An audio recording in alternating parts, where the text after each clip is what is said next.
Comprehensive? Inspiring. Fun and educational. Like awesome. Energizing. Family. Inspiring. I think brilliant. Fabulous.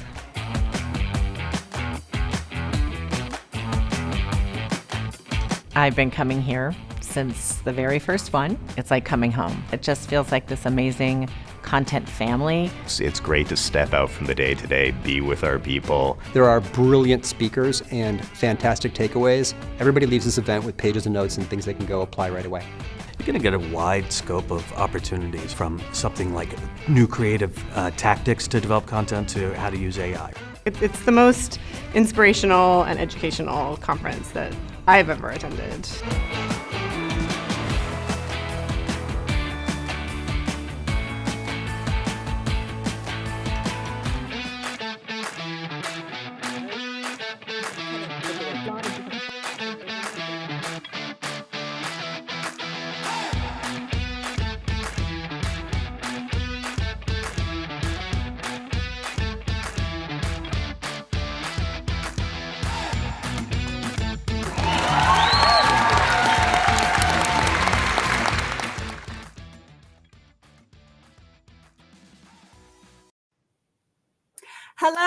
Hello, everyone. Happy Monday. It's Amanda with the Content Marketing Institute. Thanks so much for joining me for this Ask the CM World Community Livestream, where each time we dive into a new topic with an awesome member of our CM World community. And today we are talking about influencer marketing and the power of working with creators. As always, I'm excited about this topic, so I can't wait to dive into it. This live stream is brought to you by the Content Marketing Institute. If you don't know who we are by now, we are the leading training and education organization for all things content marketing. You can head on over to contentmarketinginstitute.com for all kinds of resources and educational content and research. And I'm super excited to tell you that our second annual career and salary survey, it is coming up next week. We have some really awesome insights on how especially AI is impacting marketers and content marketers. So look for that. We'll have more on that actually on this live stream coming up as well. And guess what?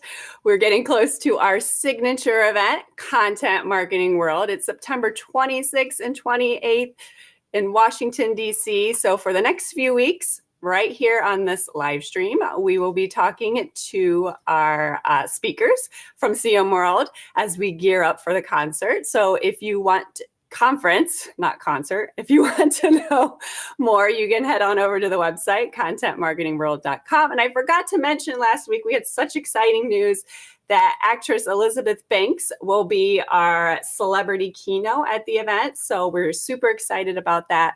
So there's a couple different places here. You can scan that QR code. You can head over to contentmarketingworld.com to learn more about the event. So we hope to see you there. If you do show up, please let me know so we can connect.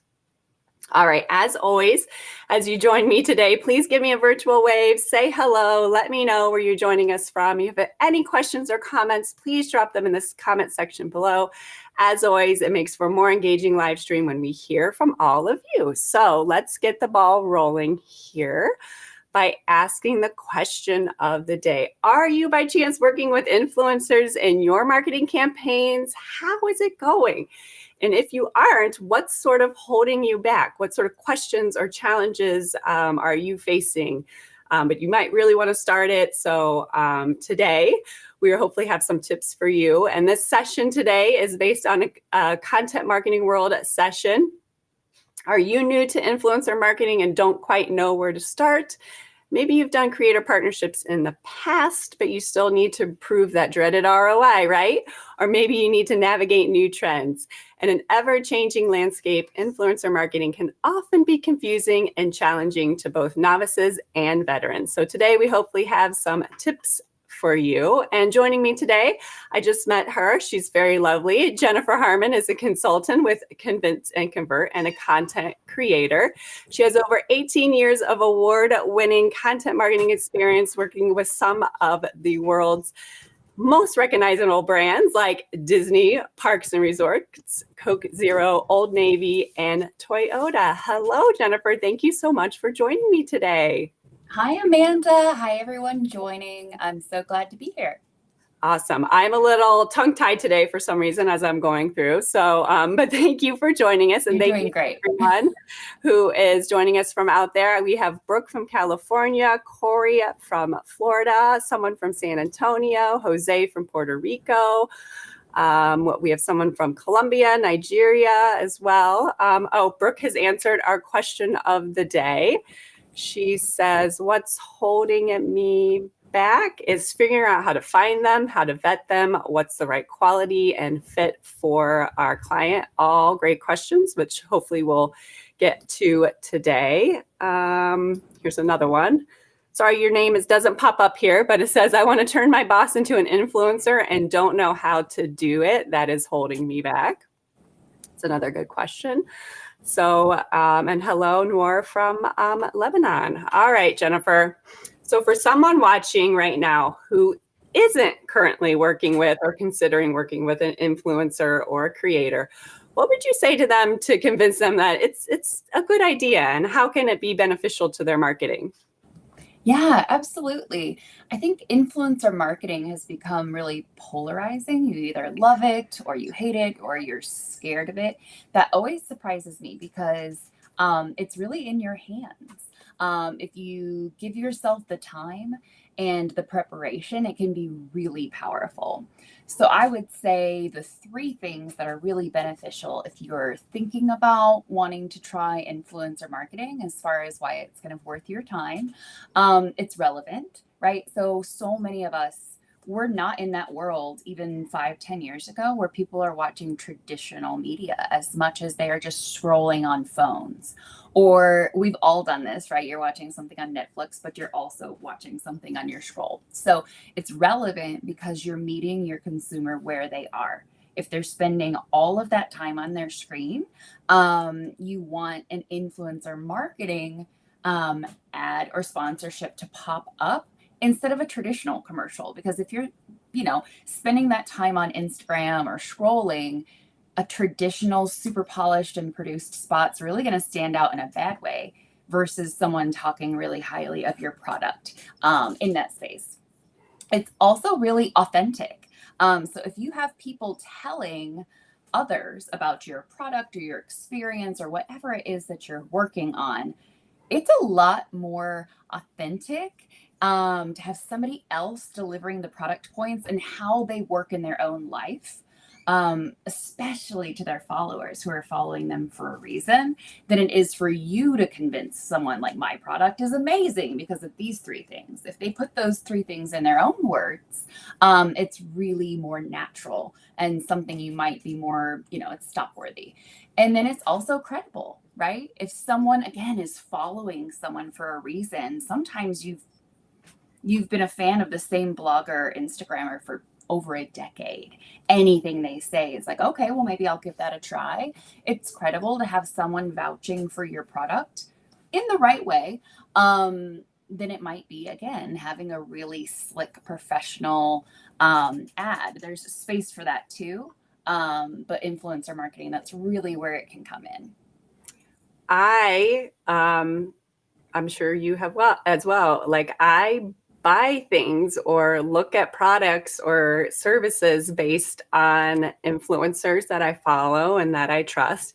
Even if I might know, even if they say it's an ad or, a sponsored post, I still trust that, So, I mean, it's a huge market out there. Yeah. So the question of the day I ask is, are you working with any influencers, or what's holding you back? And Corey says, which probably the same for a lot of people, is holding me back researching the industry and niche that you want.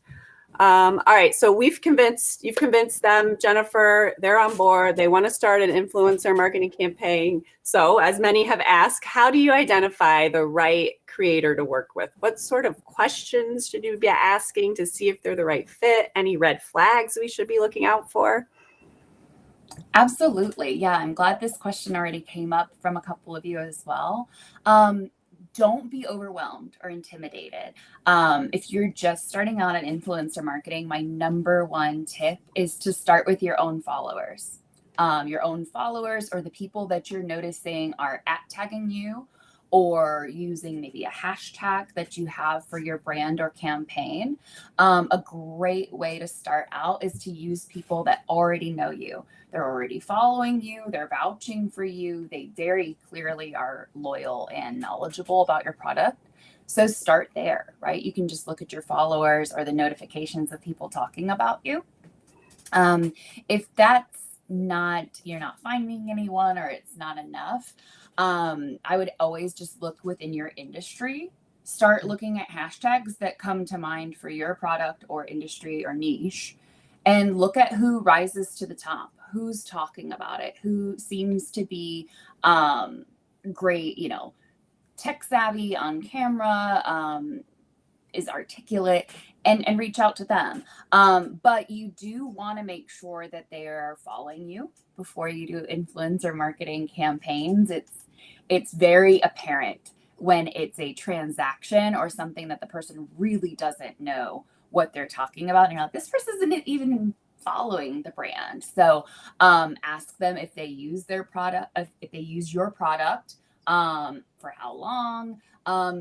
Even though there's fair compensation in influencer marketing, you want to make sure it's not just about the money. You want someone that can really love and advocate for your product, because that advocacy is going to rub off for the people that are following. So start with your followers, see if they've been using your product. Really ask too if they have been using a similar product from a competitor. That's something that's a huge no-no of influencers that brand hop. So if you're a hotel brand, you don't want to have a sponsored stay with someone at Marriott and then either right before or right after they're at Hilton. So you definitely want to ask the question on if they have any prior competitive obligations and whatnot. And if you're talking to them, you should have already looked through their content and scrolled back at least a year to see what they have been up to and what their brand partnerships look like. You should be able to tell if they're comfortable on camera or not. And then red flags. The one thing I would share too is I'm sure a lot of you have heard about like influencer marketing platforms or tools or AI or even agencies that make it quote unquote easy for you to find spokespersons. You always want to check them out yourself regardless. Those tools can be great at vetting interested parties and influencers, but you always want to make sure that you have vetted them yourself personally. If any of you are familiar with the fiasco that was Bud Light in the last month or two, I could probably bet money that they used an influencer platform and didn't really like closely look at everybody that they were partnering with for that campaign based on their statement afterwards. So even if you do take advantage of those tools, just always look at who you're working with personally. All great advice that will probably save you a headache in the end if you vet them yourself. Yes. Right? And slow down. Like a lot of people too, they like, I've got a campaign coming up in a week. Like I want to do influencer marketing. I'd say pass. You want to give yourself that time. Wow. All right. I'm talking to Jennifer Harmon with Convince and Convert. We're talking about working with influencers and creators on marketing campaigns. So, once you've identified your target, how do you approach them? Do the steps differ depending on what kind of influencer they are? If so, how? How do we confront them? Yeah. So I'm sure if you asked 10 people, they might have 10 different answers. But what I've always told my teams at Disney or other companies or even clients now is just talk, right? There's no replacement for having a great just one-to-one conversation. So I would always recommend that you reach out with the shortest possible written outreach. I've seen some people write like an essay of here's my campaign and here's what I'm willing to pay and here's the call to action. Are you interested? You don't need to do any of that. Reach out and be like, hey, I noticed you're really great at XYZ and you seem to be a mutual fit. Can we talk about a partnership? and just end it. The less you say in writing, the better. And I say that because then when you get on the phone, you can really quickly kind of start to feel the energy and the dynamic of the partnership. I've had people that within 5 minutes, I've said all they're looking for is a paycheck and they don't really love my brand. And that's going to come through in the content. So I'm going to back away from this one. I've also, gotten on the phone and realized this person is a gem and they're really excited and they're going to bring even more than just like the must-have list to the table. So you want to give yourself that flexibility to read the room and talk to people one-on-one. It also allows you, sometimes the negotiations of influencer marketing is a little bit of a dance. You can straight up ask, what kind of compensation are you looking for? And it might not line up to what you were deciding to put in that outreach essay. So just really, really, really short and sweet outreach, and then have a meaningful, thoughtful conversation where you're really ready to pivot, depending on how the conversation goes. And I would say before you get on the phone, know what your max is. If you've got a hard date, if you've got a cap budget, you don't want to go like, oh, I'm not sure. Like, let me go back and check and then come back. Like, you want to know like what your end game is before you get on the phone. It's all great. I love that. Have a conversation, because you're so right. Like, like before you get into the specifics, just chat with them first, even if it even feels right to work with them. Absolutely. Yeah, it says a lot. So Noir says, I've had a chance to work with some influencers. The main struggle is sometimes they do not stick to deliverables and only gained followers without orders or conversions. So that kind of leads into our next question here. So when you finally decide to hire someone, you work it out, what are a couple of things you need to spell out in your contract or your NDA? Yeah. So you should really be balancing all of the deliverables and requirements with trying to be as short, sweet, and clear as possible, because there is a lot to cover. Like, let's just say an NDA is a given. When you get to the contract and agreement, you want it to be as crystal clear as possible. These are the 3 things, if nothing else, that we would like messaging wise to get across. Here's the call to action. Here's your trackable link or promo code. Here's our disclosure hashtags. And then any do's and don'ts. I find that if you start to give your entire brand guide over, 1, they don't need all that. You probably don't want all of that floating out there just confidentiality wise. But 2, it's overwhelming. So if you can break it down into do's and don'ts, that really helps, because there is a little bit of the unexpected in putting your brand in somebody else's hands. But if you lay it out that clearly of like, do say this, do not ever mention this, or don't say our name this way, or we don't say this word because it's a competitor's tagline, that makes it pretty easy for them to follow. But just as important as giving them all those do's and don'ts and disclosures and messaging and links and all of that, just don't lose sight of the fact that they are influential for a reason. Give them creative freedom. Give them the room to do what they do best. It's probably not going to look the way that you would do it if you were directing a commercial or if you were there with them. And that's the whole point, right? They're popular for a reason.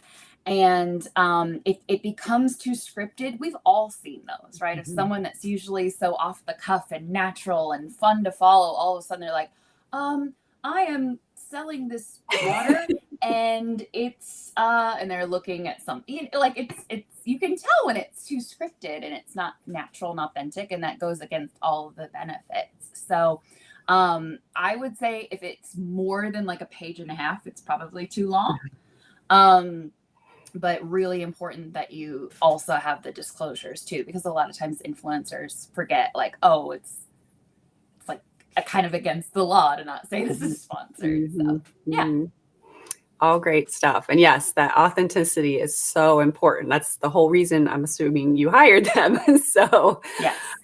Corey wants to know, and this kind of goes along with what we're going to talk about here, what data and metrics should we look for as proof? So Jennifer, you're going to talk about all of this more at Content Marketing World this year, but maybe, a couple of your top tips for making sure you're getting ROI and driving results for your campaigns.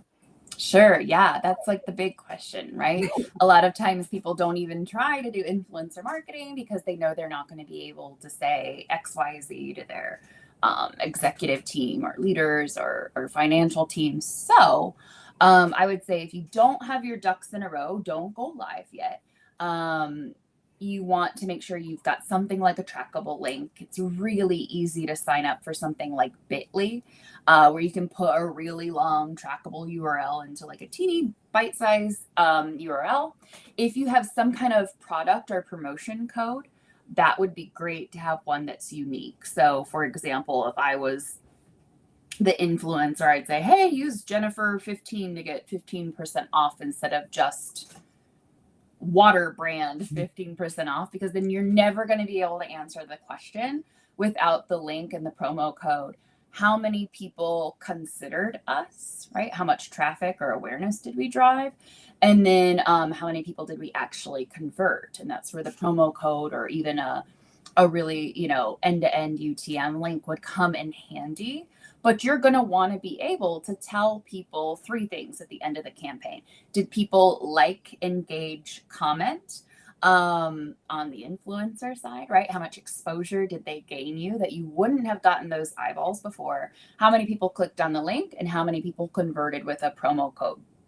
You're also going to want to make sure that your critical, team members or stakeholders are aware this is coming. So I've seen companies or departments falter in the past that they didn't let their operations team know, or they didn't let their finance team know. And then all of a sudden they're like, oh my God, we're getting all these calls. We don't know where this is coming from, or what is this promo link? Is this legit? Is it not? And so you've done all of that hard work only for it to be out of marketing's hand. And that's a good problem to have. It's, oh my gosh, I'm getting all this interest, but what's going on? But you want everyone to be ready. Right. Absolutely. Well, Jennifer, she's going to have so much more on this at Content Marketing World. Her session is called BUI, Buying Under the Influence, How to Tap the Powder Keg of Creator Marketing. So I highly suggest you join us in Washington, D.C., or we also have a virtual option as well. So head over to contentmarketingworld.com. And as Jennifer said, this is your first time this year at Content Marketing World. Yes. What are you looking forward to this year? I'm really looking forward to be there. Of course, just hearing all of the different speakers and sessions. Really looking forward to that. And it's my birthday. So I'm speaking on the morning of Thursday, September 28th, and it'll be my birthday. So you guys can come by and say hi. Yes, come by, say hello to her, see her at her session. In the meantime, Jennifer, where can people find you or connect with you? Yeah, you can find me on LinkedIn, Jennifer C. Harmon. I'm a consultant at Convince and Convert, and then I also own my own strategic and creative marketing agency, Content Unicorn Marketing. Awesome. Thank you so much for all of these awesome insights. And thanks to everyone who joined the chat. Really great questions as well. If there's anything that we missed, we'll be sure to jump back in there and answer them for you. Other than that, have a great day. Have a great week. It was lovely to meet you, Jennifer. See you in a few weeks at Content Marketing World. Yes. Thanks, Amanda. Thanks, everyone.